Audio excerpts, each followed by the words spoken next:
Assalamualaikum warahmatullahi wabarakatuh. Perkenalkan, nama saya Muhammad Rafli Safarudin Yusuf. Saya dari Prodi Penyuluhan Peternakan dan Kesejahteraan Hewan. Saya dari Politeknik Pembangunan Pertanian Malang.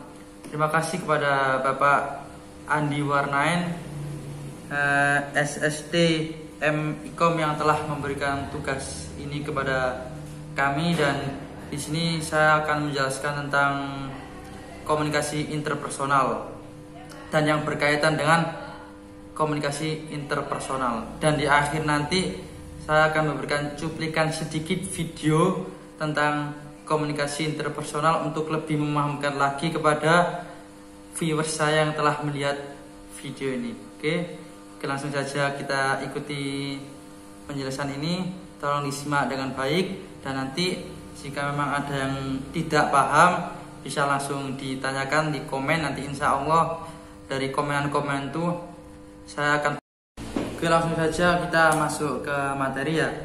Yang pertama di sini saya akan memberikan penjelasan terlebih dahulu tentang apa itu komunikasi interpersonal. Jadi komunikasi interpersonal yaitu juga bisa disebut dengan komunikasi antar personal atau komunikasi antar pribadi. Merupakan komunikasi yang dilakukan oleh individu untuk saling bertukar gagasan ataupun bertukar pikiran kepada individu yang lainnya. Atau dengan kata lain, komunikasi interpersonal adalah salah satu konteks komunikasi di mana setiap individu mengomunikasikan perasaan, gagasan, emosi, serta informasi lainnya secara tatap muka kepada individu lainnya. Komunikasi interpersonal dapat dilakukan dalam bentuk verbal maupun non-verbal, dalam bentuk langsung maupun secara tidak langsung, dalam bentuk tulisan maupun secara tatap muka, dalam mengemukakan pemberian informasi.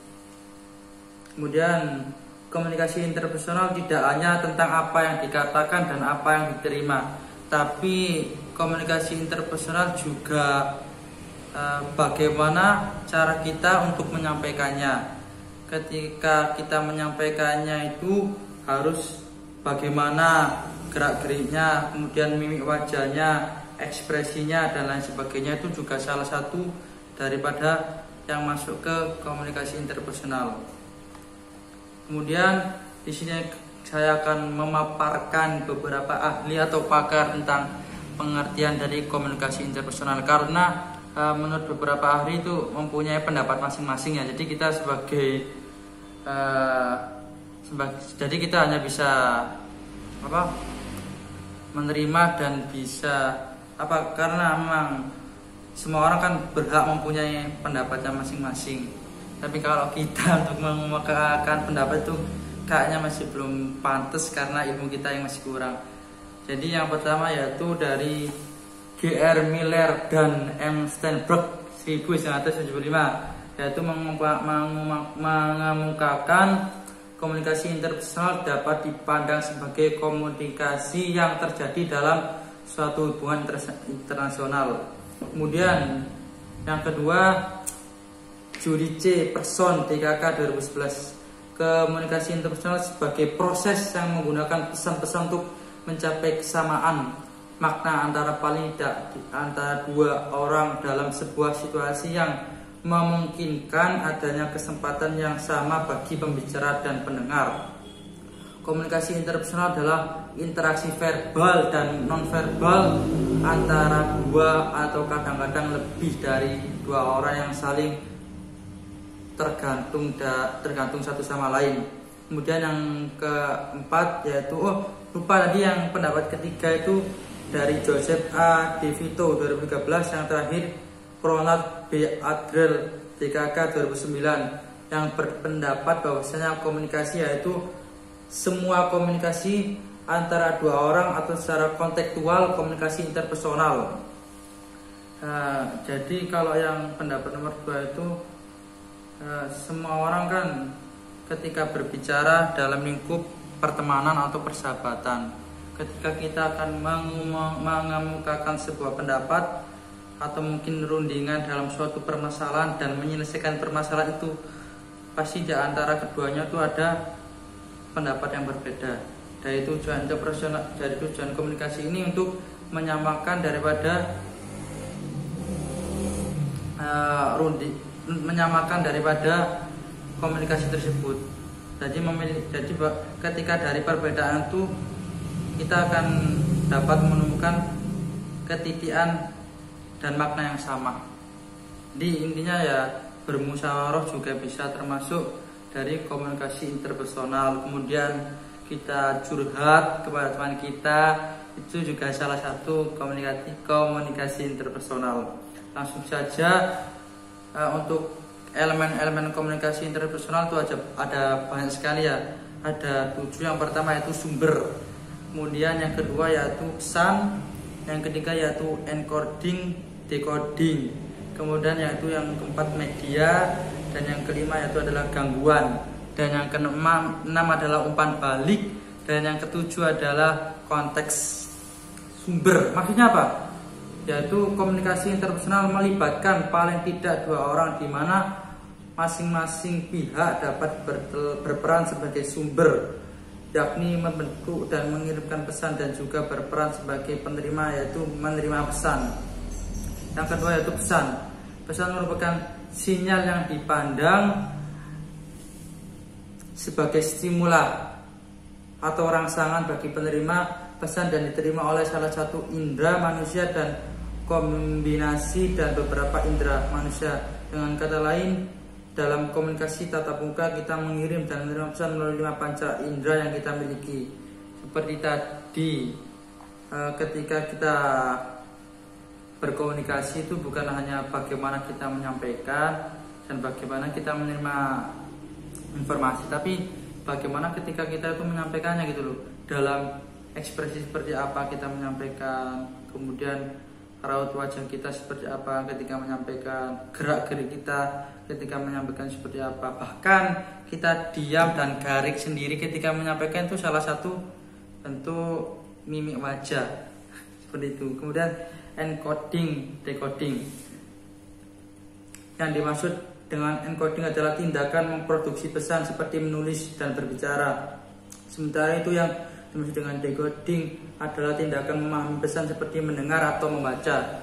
Encoding yaitu verbal dan non-verbal. Yang verbal yaitu berbicara langsung, mengemukakan pendapat atau berkomunikasi secara tatap muka dengan 2 orang ataupun lebih. Kemudian yang non-verbal tadi dengan cara menulis. Kemudian yang decoding, setelah kita menerima dari pesan atau informasi, yaitu yang perlu kita lakukan menelaah atau memahami terlebih dahulu dari pesan yang telah kita terima. Jangan langsung ketika kita menerima pesan kemudian kita mengatakan bahwa pesan itu adalah benar kemudian kita bagi. Karena ketika hoax kita terima dan kita bagikan itu bisa kita terjangkau terkait daripada pembagian informasi yang salah dan mungkin ya seperti itu. Media, yang dimaksud dengan media channel adalah yang digunakan untuk menyampaikan pesan yang menghubungkan sumber penerima. Dalam komunikasi tatap muka kita mengirim dan menerima pesan melalui panca indera yang kita miliki. Gangguan, secara teknis gangguan atau noise adalah segala sesuatu mendistorsi sebuah pesan atau hal-hal yang mencegah penerima menerima sebuah pesan. Gangguan atau noise dalam suatu komunikasi dapat juga disebut sebagai hambatan-hambatan komunikasi. Terdapat beberapa jenis gangguan, yaitu gangguan semantik, gangguan fisiologis, gangguan psikologis, gangguan intelektual, dan gangguan lingkungan. Terkadang ada beberapa orang yang ketika mereka itu mau menyampaikan, mereka itu ragu, mereka itu takut ketika mau menyampaikan. Itu salah satu daripada gangguan berkomunikasi. Oleh karena itu ketika komunikasi kita harus memiliki rasa percaya diri, optimis, dan yakin tadi, nggak usah ragu. Selagi apa yang kita sampaikan itu benar, maka perlu kita wajib menyampaikan, seperti itu. Kalau kita takut untuk menyampaikan, berarti ya kapan hal tersebut akan tersampaikan gitu loh. Oleh karena itu, jangan sampai berkomunikasi menjadi hambatan kita. Ada sebuah kalimat, tidak bisa bicara, WA saja. Malu kan, masa kita gak berani berbicara, gak berani mau mengemukakan pendapat, seperti itu. Kemudian juga lingkungan juga salah satu yang membuat terganggu ketika kita berkomunikasi.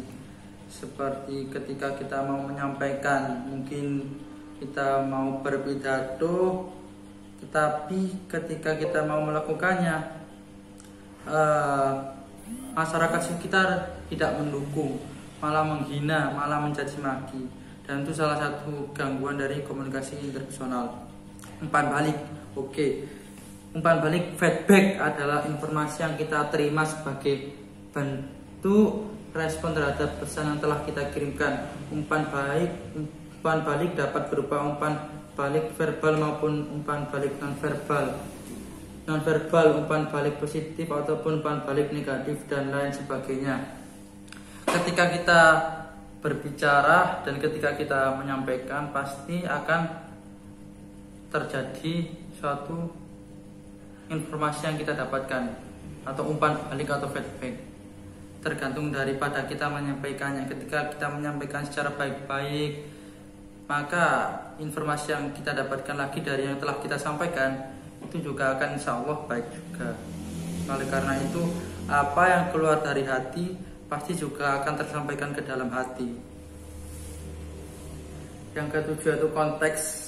Suatu komunikasi secara berlangsung dalam sebuah konteks atau lingkungan yang mempengaruhi bentuk dan isi pesan yang akan disampaikan. Selain itu, konteks lingkungan dan konteks situasi atau budaya di mana komunikasi terjadi juga dapat mempengaruhi keluaran atau efek yang dihasilkan. Sifat-sifat komunikasi. Komunikasi memiliki sifat-sifat ya, bukan hanya manusia saja yang memiliki sifat-sifat, bukan hanya makhluk saja yang memiliki sifat-sifat, tapi komunikasi juga memiliki sifat-sifat, yaitu komunikasi interpersonal adalah komunikasi yang melibatkan dua individu atau lebih yang masing-masing saling bergantung, saling mencari informasi, ya seperti itu. Kemudian komunikasi interpersonal berada pada sebuah rangkaian kesatuan. Dan jadi komunikasi juga dalam sebuah hubungan antara keluarga, anak dan ibu, kemudian ibu dan kemudian istri dan suami. Seperti itu. Komunikasi interpersonal adalah secara inheren bersifat relasional. Ikatannya sangat kuat sehingga tidak bisa dilepas.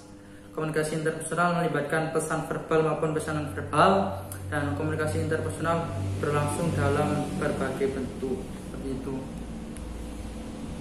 Kemudian prinsip-prinsip dalam komunikasi interpersonal ada 6. Yang pertama, komunikasi interpersonal adalah suatu proses transaksional. Yang kedua, komunikasi interpersonal memiliki tujuan. Komunikasi interpersonal adalah ambigu. Hubungan yang keempat, hubungan interpersonal dapat berbentuk simetris atau komplementer. Kemudian yang keenam, komunikasi interpersonal merujuk pada isi dan hubungan antara para partisipan. Dan yang terakhir, komunikasi interpersonal tidak dapat dihindari, dapat diulang dan tidak dapat diubah, seperti itu. Teori komunikasi interpersonal. Konstruktivisme,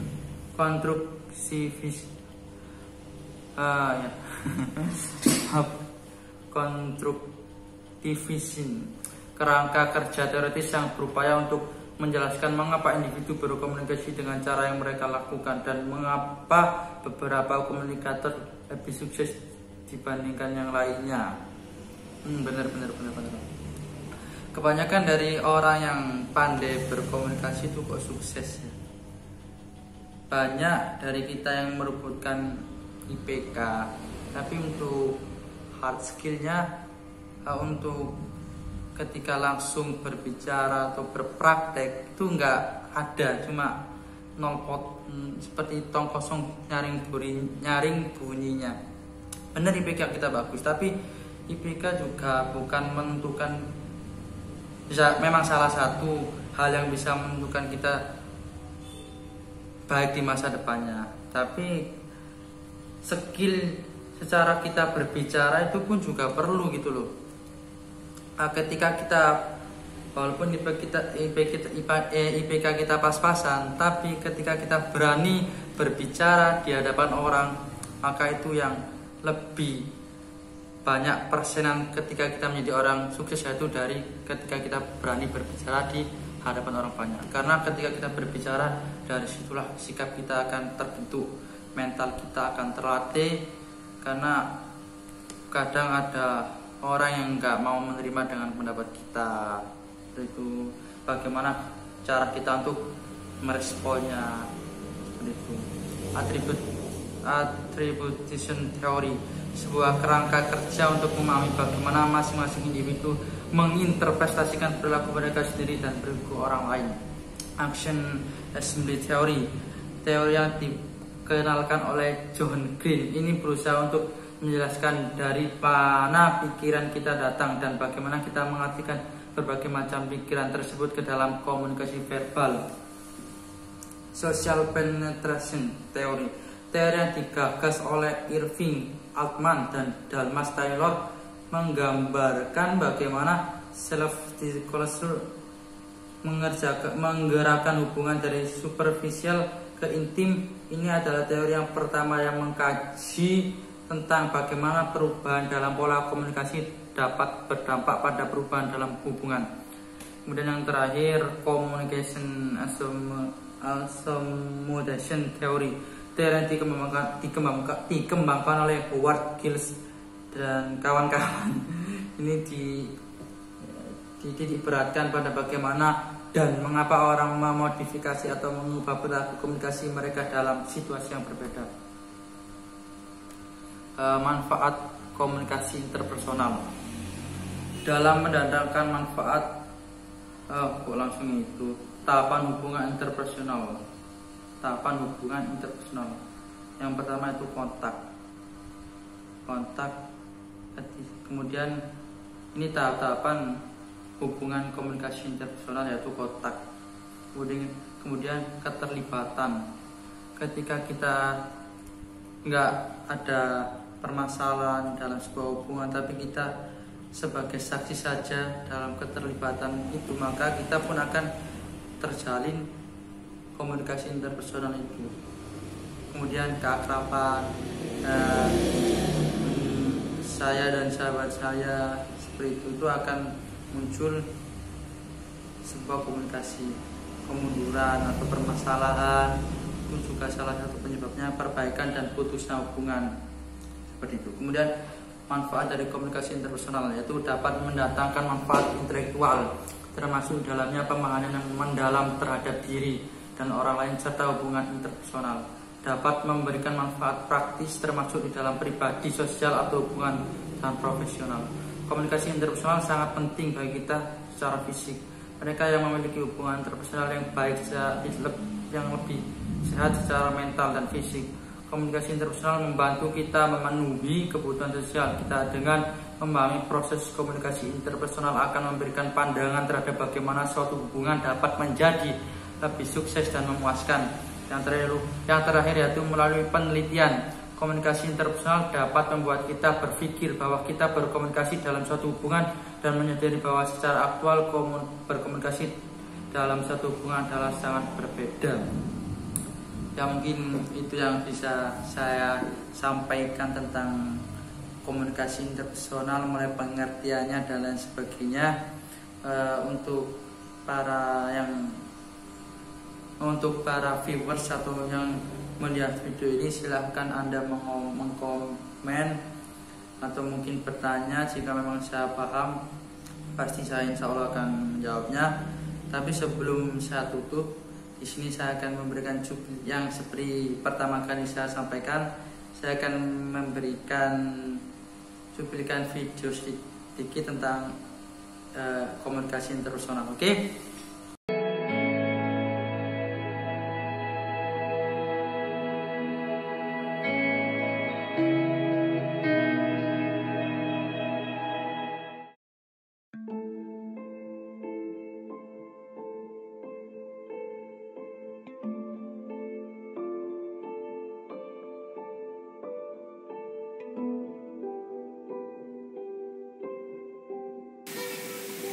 Kita putus aja ya. Putus? Aku salah apa ya? Aku udah bosan. Oh jadi gitu. Selama ini hubungan kita udah sia-sia ya. Makasih ya buat 1 tahun ini.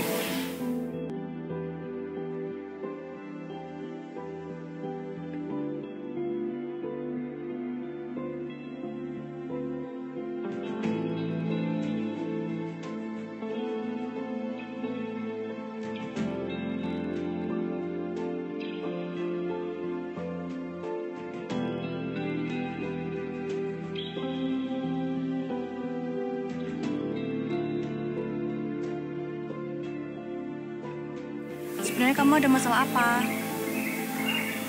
Gak apa-apa Bu. Gak ada masalah apa-apa. Kalau ada masalah tuh cerita saja sama saya.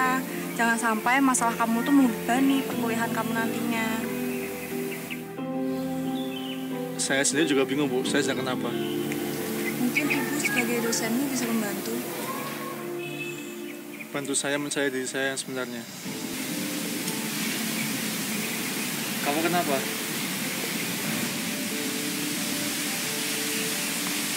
Kamu siapa ya? Aku ini hati nuranimu. Aku gak ngerti maksud kamu apa. Aku ini mengetahui mana yang baik dan mana yang buruk. Lalu apa yang harus aku lakuin? Tenang, kamu di sini gak sendirian kok. Masih ada Tuhan di atas sana. Dan berserah padanya. Makasih ya.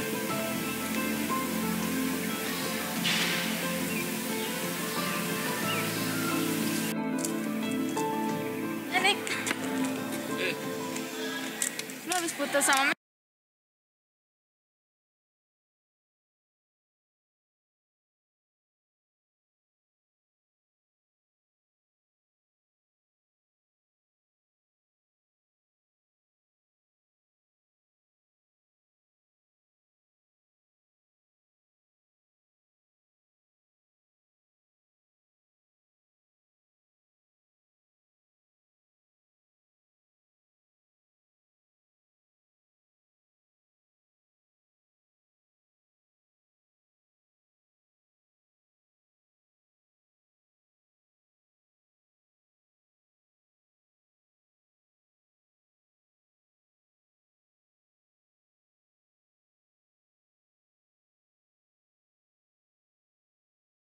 ya?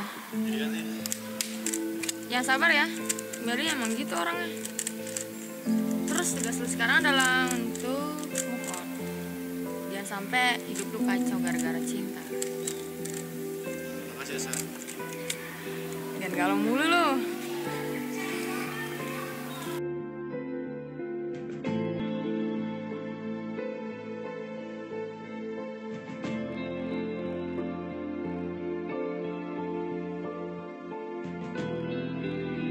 Kamu lagi ada masalah nih? Iya Ci. Belakangan ini gue sering ngomong sendiri sama diri gue sendiri. Kamu itu sedang berkomunikasi secara intrapersonal dengan dirimu sendiri. Tapi Nick, ingat, kamu itu masih punya teman. Jadi kamu itu harus berkomunikasi secara interpersonal dengan teman-temanmu. Agar apa? Kalau kamu punya masalah, kamu harus menyelesaikannya dengan tidak sendirian. Nah, kalau kamu punya teman, mungkin masalahmu akan jauh lebih ringan karena mereka akan cenderung memberikan solusi ke kamu. Makanya, carilah teman agar kamu bisa berkomunikasi secara interpersonal dengan mereka dan mencari sebuah solusi agar masalahmu cepat terselesaikan. Gitu. Bagaimana?